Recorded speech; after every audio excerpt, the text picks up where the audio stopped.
best way to reach at-risk students before it's too late.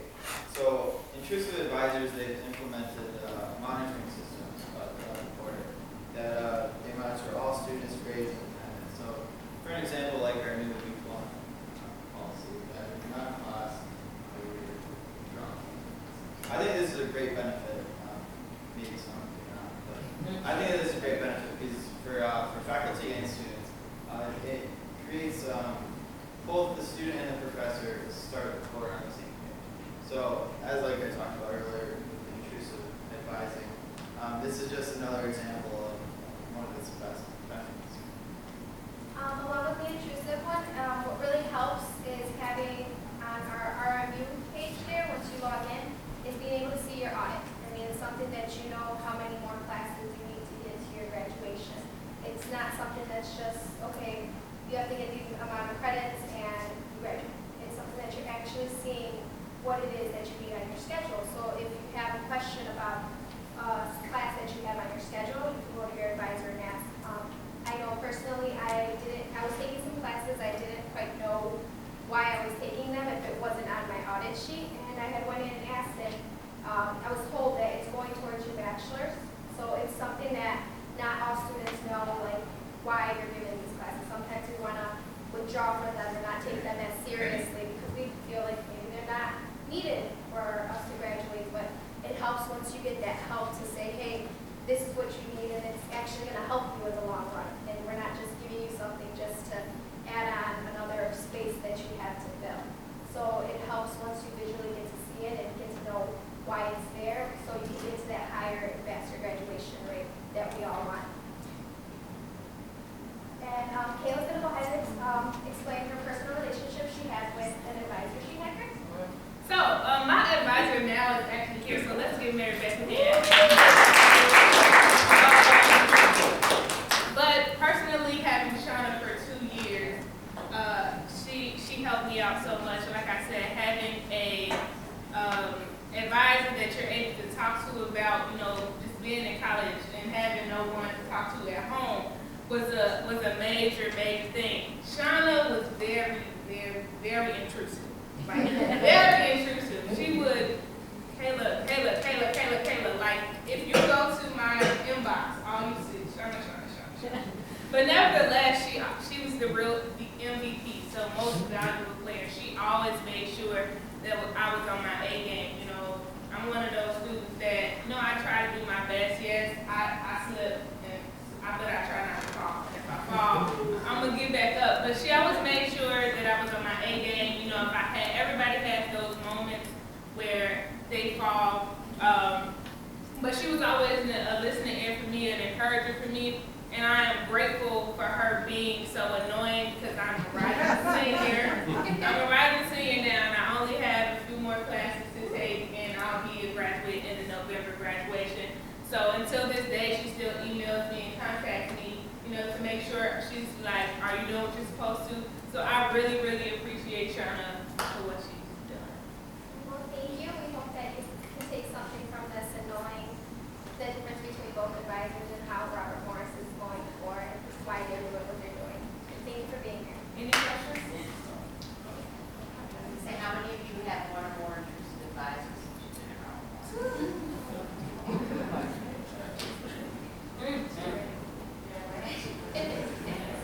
Yeah, I'm not too sure because Mary Beth is, we're still fresh, so I'm sure she's going to be hardcore on me. I really don't know if she's intrusive, but she has sent me a few emails as well, so I'm prepared. Thank you. I just like to say, I hope I can follow a little bit in Shauna's footsteps. The flip side of intrusive advising is you guys who come to reach out to us, and hopefully once you've gotten used to that, you feel comfortable coming to us when you have questions or concerns. And Yeah, I'll be to you this week because I just have. All right.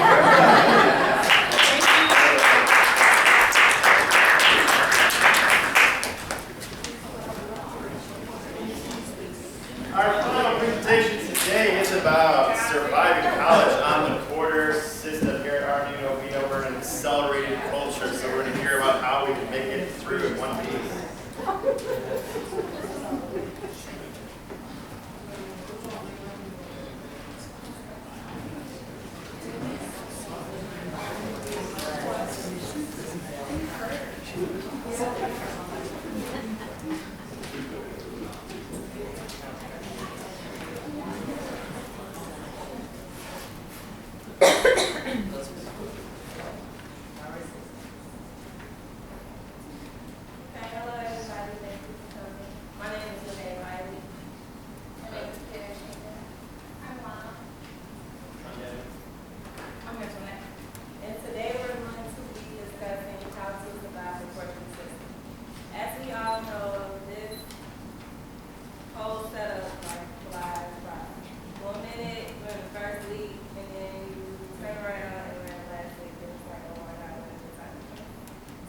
anybody know what one of the number one, like, most important skills to have when abiding by the court system?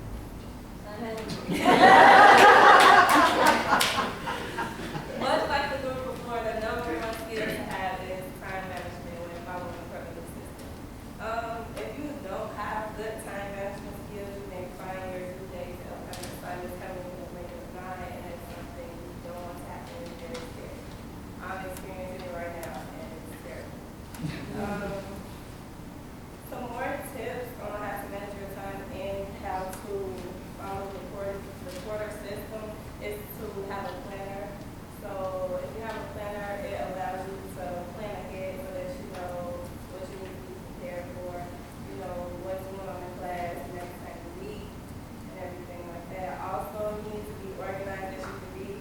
You should have a folder or notebook for each class. I'm very bad at that. I have one notebook for every class and every subject, and I just like stick my papers in, and everything is just like mixed up. So maybe I should take my own advice. Also, you should make time to get all your work completed. Maybe have like an hour or two for each class. I'm kind of good at that. I take time, like 30 minutes for one class, 30 minutes for another class to get all my work completed. Also, you want to make sure you be on time because when class starts at 10, like they really start at 10. Like you come in and you be so lost, and the professor's not going to want to sit there and play catch up. So it's good to be on time and to be present as well. Also, make sure you buy your books. I know most of us don't buy books because sometimes we don't end up using them and they're very expensive. But you should buy your books because you know how we have the codes, and once you start missing assignments, those assignments will lock. And most professors, they might not unlock them, so it's very important to get your books on time so that you can get your assignments completed. Also, you should make time to study so that you have the grades that you want, like on your exams or quizzes or tests. Also, don't procrastinate. You never want to feel like you're playing catch up. And also, you may find yourself running to teachers, asking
personal reasons at home, or things got rough, or personal reasons at school wise, probably couldn't handle the load at school, and so you just decided to hand it off. But it's great because I have before, and it's not the most sensible decision, but at the time I didn't know how things go because I'm a first generation student in my family. So no one was there to say, it will be okay, just, you know, work through it, talk to people, stuff. I had to kind of run my own. But it is one of the top 5 reasons why students may drop out of college. But I'm here to tell you that everything will be okay and to not panic. Not panic because a lot of times as humans, when we're stressed out, we make irrational decisions and we don't think everything through. Like, we either ignore it, like I'm gonna ignore. When I feel overwhelmed, I ignore everything. I kind of shut down mentally and I just be like, I'm gonna leave it alone and move on. Or we have some people who react like they full on attack it, but they don't have a method to the madness. So they just kind of spur out of control, and then you see their decisions make them kind of down, spiral out of control in their life. The next step is to identify what the problem may be, whether it be school-wise or personally. That's important because you need to know where the stress is coming from so that you can figure out how am I going to solve this problem. Reality is key. Reality is key for your situation as far as like the steps that you may have to take in solving it. So I don't know, like that's it. It's a personal thing. Maybe you need to take some time off, or maybe you're in a situation where you can't take time off, but you have to continue school. You might need to talk to your counselor, your advisor, see some therapy so that you have someone to talk to, or just go down the list of things that you need to happen within your life so that you can bounce back and get back on track, on the right path to success. Preparation. Preparation is very important. This is as important in the beginning of the quarter as it is during the quarter when you're going through personal things, because most likely if you prepare right when you first get that schedule, you know your extracurricular activities from the beginning, like sports or jobs, you can schedule yourself, schedule enough study time, schedule enough chill time, school time, work time. You can know your hours and whatnot, so that it can possibly keep trial or tribulation from forming, such as falling behind in your studies, or like she said, you have to ask teacher for deadlines and things like that. If you know ahead of time what your life should how things should go the next 10 weeks, you should be fine. But then there's that aspect of personal, when life just hits you. Of course, you can't control that. So the best way to do that is to just, look on to your counselors, your advisors. They're there not just for school reasons, but to help you if you have issues in your personal life, so they can tell you which way to go. I use my advice for everything. Listen to talk to, not just for school. It's not restricted to school. No one said it's restricted to school because you don't know how they may, who they know, how they may can help you. So give them a chance. Stay ahead. That goes back to preparation. You stay ahead of the game. You know how things are going to play out. But if you go into the game with no tactic, I can compare it to sports. You're not going to go out into track or basketball or whatever without practicing, having a game plan and whatnot. So why would you throw yourself into school like that? So that goes back to that. And now I'm headed over to internet. What are some reasons? Wait, no.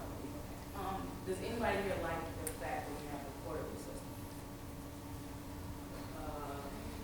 Covert, why do you like the fact? I get to graduate earlier. I go straight through. I graduated 3 years. Crystal, why do you like the fact that we have a It's a lot quicker, like you're not just stuck in a whole 4 months of doing the same materials and waiting till the last minute to retain everything.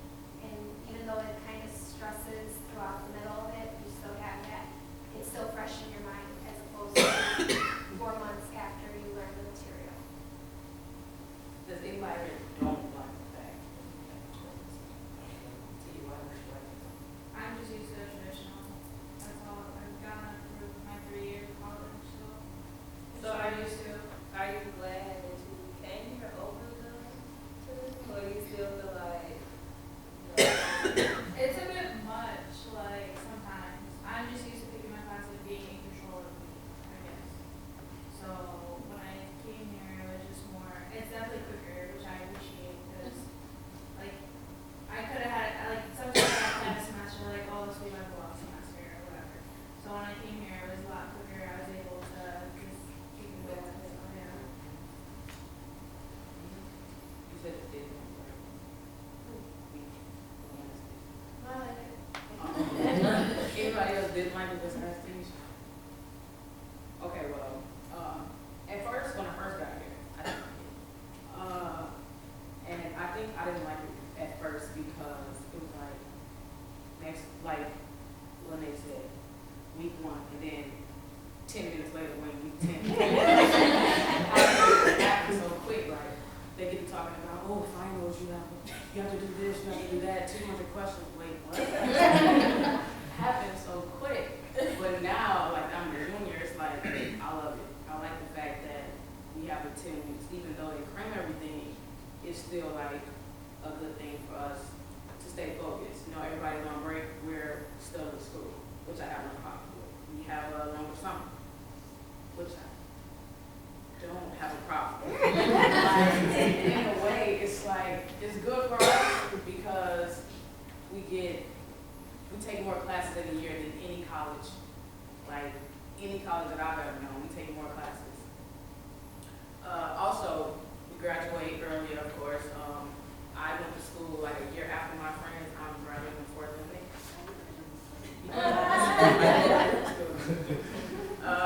Also, having the freedom to take, easier classes, not easier, but like classes to take our stress off our major classes.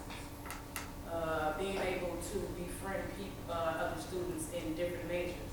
Like, I'm a sports major, and people have culinary students, the law, like you get to know like why they want to be in their major, why they want to know why we want to be in our major, just getting like a little bit of background on them as far as they want to get back on the class. Any questions? Any comments? Thank you.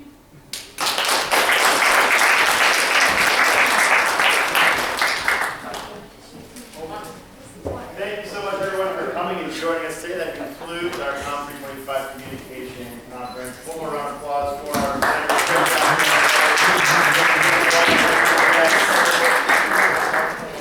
my group, come on down to the stage. Please put all your stuff down for a hot second and come up and join me on the stage.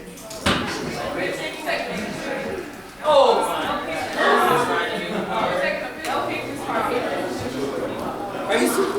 my God.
recognize the number in a few minutes. We're gonna talk that number. Thank you so much.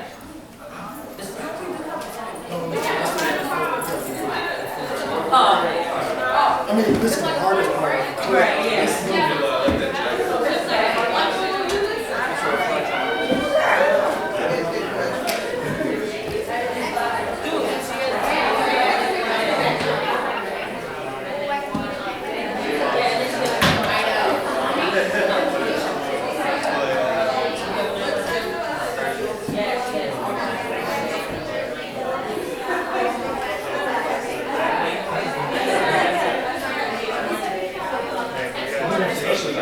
Yeah, we're gonna stay on me, so if you want to tell them some, go ahead.